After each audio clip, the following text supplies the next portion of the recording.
لقد رضي الله عن المؤمنين إذ يبايعونك تحت الشجرة فعلم ما في قلوبهم فأنزل السكينة عليهم وأثابهم فتحا قريبا۔ بے شک اللہ مومنوں سے راضی ہو گیا جب وہ حدیبیہ میں درخت کے نیچے آپ سے بیعت کر رہے تھے، سو جو جذبہ صدق و وفا ان کے دلوں میں تھا اللہ نے معلوم کر لیا، تو اللہ نے ان کے دلوں پر خاص تسکین نازل فرمائی اور انہیں ایک بہت ہی قریب فتح خیبر کا انعام عطا کیا۔ ومغانم كثيرة يأخذونها وكان الله عزيزا حكيما۔ اور بہت سے اموال غنیمت بھی جو وہ حاصل کر رہے ہیں، اور اللہ بڑا غالب بڑی حکمت والا ہے۔ وعدكم الله مغانم كثيرة تأخذونها فعجل لكم هذه وكف أيدي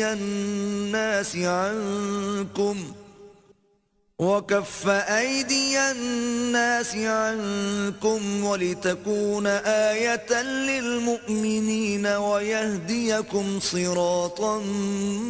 مستقيما۔ اور اللہ نے کئی فتوحات کے نتیجے میں تم سے بہت سی غنیمتوں کا وعدہ فرمایا ہے جو تم آئندہ حاصل کرو گے، مگر اس نے یہ غنیمت خیبر تمہیں جلدی عطا فرما دی، اور اہل مکہ اہل خیبر قبائل بنی اسد و غطفان الغرض تمام دشمن لوگوں کے ہاتھ تم سے روک دیے، اور تاکہ یہ مومنوں کے لیے آئندہ کی کامیابی و فتح یابی کی نشانی بن جائے، اور تمہیں اطمینان قلب کے ساتھ سیدھے راستے پر ثابت قدم اور گامزن رکھے۔ وَأُخْرَى لَمْ تَقْدِرُوا عَلَيْهَا قَدْ أَحَاطَ اللَّهُ بِهَا وَكَانَ اللَّهُ عَلَى كُلِّ شَيْءٍ قَدِيرًا۔ اور دوسری مکہ، حوازن اور حنین سے لے کر فارس اور روم تک کی بڑی فتوحات جن پر تم قادر نہ تھے، بے شک اللہ نے تمہارے لیے ان کا بھی احاطہ فرما لیا ہے،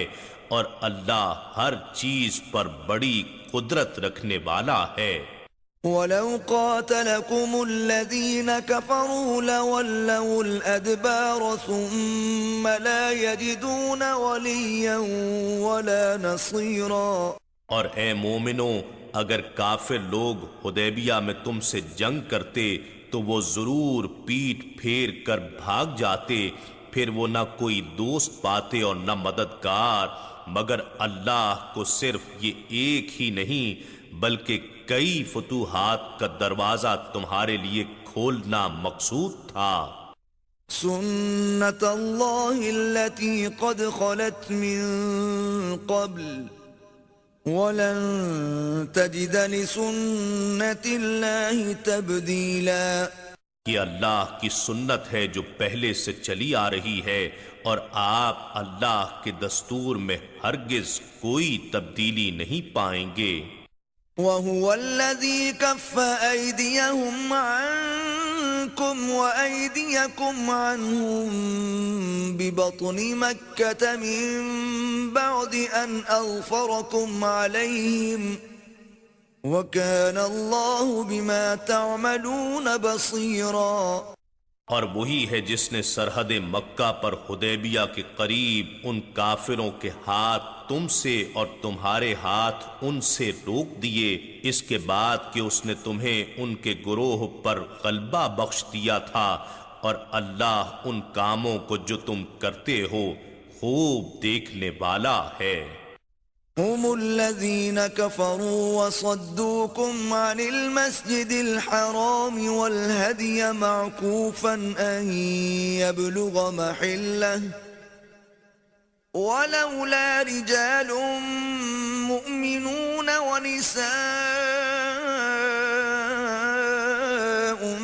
مؤمنات لم تعلموهم أن تطؤوهم فتصيبكم منهم معرة بغير علم ليدخل الله في رحمته من يشاء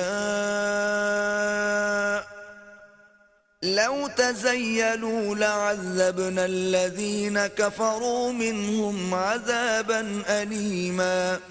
یہی وہ لوگ ہیں جنہوں نے کفر کیا اور تمہیں مسجد حرام سے روک دیا اور قربانی کے جانوروں کو بھی جو اپنی جگہ پہنچنے سے رکے پڑے رہے، اور اگر کئی ایسے مومن مرد اور مومن عورتیں مکے میں موجود نہ ہوتیں جنہیں تم جانتے بھی نہیں ہو کہ تم انہیں پامال کر ڈالو گے اور تمہیں بھی لا علمی میں ان کی طرف سے کوئی سختی اور تکلیف پہنچ جائے گی، تو ہم تمہیں اسی موقع پر ہی جنگ کی اجازت دے دیتے، مگر فتح مکہ کو مؤخر اس لیے کیا گیا تاکہ اللہ جسے چاہے صلح کے نتیجے میں اپنی رحمت میں داخل فرما لے۔ اگر وہاں کے کافر اور مسلمان الگ الگ ہو کر ایک دوسرے سے ممتاز ہو جاتے تو ہم ان میں سے کافروں کو دردناک عذاب کی سزا دیتے۔ إذ جعل الذين كفروا في قلوبهم الحمية حمية الجاهلية فأنزل الله سكينته على رسوله وعلى المؤمنين وألزمهم كلمة التقوى وكانوا أحق بها وأهلها وَكَانَ اللَّهُ بِكُلِّ شَيْءٍ عَلِيمًا۔ جب کافر لوگوں نے اپنے دلوں میں متکبرانہ ہٹ دھرمی رکھ لی جو کہ جاہلیت کی ضد اور غیرت تھی، تو اللہ نے اپنے رسول صلی اللہ علیہ وآلہ وسلم اور مومنوں پر اپنی خاص تسکین نازل فرمائی اور انہیں کلمہ تقوی پر مستحکم فرما دیا، اور وہ اسی کے زیادہ مستحق تھے اور اس کے اہل بھی تھے، اور اللہ ہر چیز کو خوب جاننے والا ہے۔